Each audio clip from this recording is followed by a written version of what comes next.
That gal right there pretty happy about senior night. In fact, she saw her Maverick team win a 7-4 contest here tonight to close out the home portion of the regular season and climb within 3 points of second place in the WCHA standings. It was a good weekend for the Mavericks. They needed 6 points. They got all 6 of them. And they haven't been able to say that all year long. There have been times where you look at the schedule and say, you know, we really should get 6 points out of this, and you get 5 or you get 4. And it just didn't work out. This weekend, they're going up against a great goaltender. They knew that, and they really lit him up all weekend long. The offense was going at all, everything that you could have wanted from them. And they got the job done, got the 6 points, and now they have a legitimate chance of finishing second in the WCHA and hosting a couple rounds of playoffs. We started the weekend against a team that had won 6 straight, 5 by shutout against a goaltender who was close to the NCAA record, and the Mavericks put 12 up on the weekend. Yeah, that's a pretty good weekend. And you thought that the floodgates might open when you go on that kind of a stretch where you're just unstoppable. Something sooner or later happens and things turn, and they did big time for the Mavericks. They put up 5 last night and then another 7 tonight, and they were just relentless. Tough decision for us. We can't show you all the goals, but we're going to show you 6, and we're going to start things off here with their first goal by the Mavericks. All right, Daniel Brickley gets it started on the power play here. A snapshot from Toomey and Scheid at 9:15, and it's 1-0 Mavericks. Troy Loggins will come back with an easy goal here on the power play from Craighead and Diamantoni at 11:31 to make it 1 apiece. It's 3-2 Mavericks after 1. We'll go to the second period. And Zeb Knutson is going to get on the board for the Mavericks. From Parker Toomey, it's Knutson's 12th of the season, an even strength goal at .210. Mavericks up 4-2. Darian Craighead from Jordan Klimek and and Zach Diamantoni makes it a 4-3 game at 3:19 on the power play. And then we're going to go to the third period, a couple of goals. The first one will be C.J. Franklin, 39 seconds in on the power play. Take a look at that one right there. It's laying in his feet, and he is able to knock it away. Ian Scheid with the assist on that one. And Mark Michaelis will finish off the scoring for the Mavericks at 8:21. A nice pass ahead. He looks and he puts it away from Franklin and Lewis at 8:21, and the Mavericks have their 7-4 victory.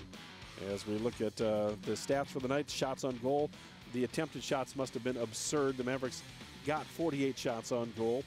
18 for Northern Michigan, 2 for 7 on the power play for the Mavericks, 3 for 5 for Northern Michigan, 26-12. Mavericks end up winning the faceoff battle after losing through 2 periods, 32-29. Around college hockey, Ferris shuts out Alaska Anchorage tonight. Superior State and Alaska getting underway. UMD and Colorado College in the third 2-1. Denver beats Miami 5-2. The Gophers trailed with 7 seconds to go. They tie that game and win in overtime 4-3. North Dakota gets swept by Western Michigan. They may not make the tournament if they don't win the NCHC tournament. North Dakota, the defending national champions. And Don, those standings are getting kind of tight. Very tight. A couple more games to go tonight, and then everyone will have 26 in the book. Everybody plays next weekend. Again, the Mavericks at Bemidji State. In Northern Michigan, we're a Wildcat fan now, Dan, because they get a home-and-home with Michigan Tech. Mavericks, it's obviously you're going to go against a Bemidji State team that has nothing to play for. But obviously an in-state rival, they're going to want to take the Mavericks.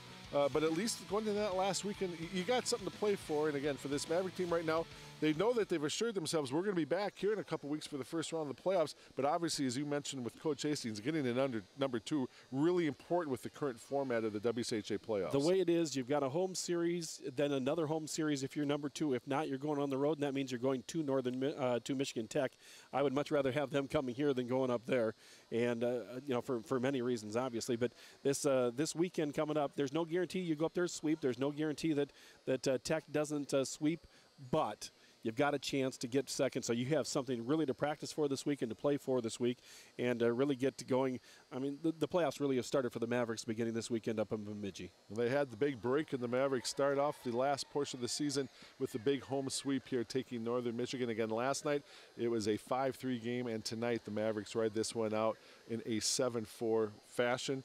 And Mr. McCarger, it might be our last broadcast of the year, but it's been a fun weekend. Certainly has. It was a great weekend of hockey, great crowds both nights. I'm hoping that somehow we have one more home series after the series where the Morning Blend is down in Florida with a trip, but if not, we will see you in the fall. You might not see him, but you will see me, and you'll see the rest of the students from Bethany Lutheran College back here in a couple weekends when the Mavericks return to downtown Mankato to open up the 2017 WCHA playoffs. opponent yet to be determined. But again, importantly, we know the Mavericks are here for the first round, best of 2 of 3, and we hope you're here with us as well. So for the final time in the regular season, for Dan McCarger, I'm Don Westfall. And again, the rest of the students from Bethany Lutheran College who brought you this weekend's WCHA series. The Mavericks tonight, a final winner over Northern Michigan. It's Minnesota State Mankato 7 and the Wildcats of Northern Michigan 4. We'll see you in 2 weeks for the playoffs.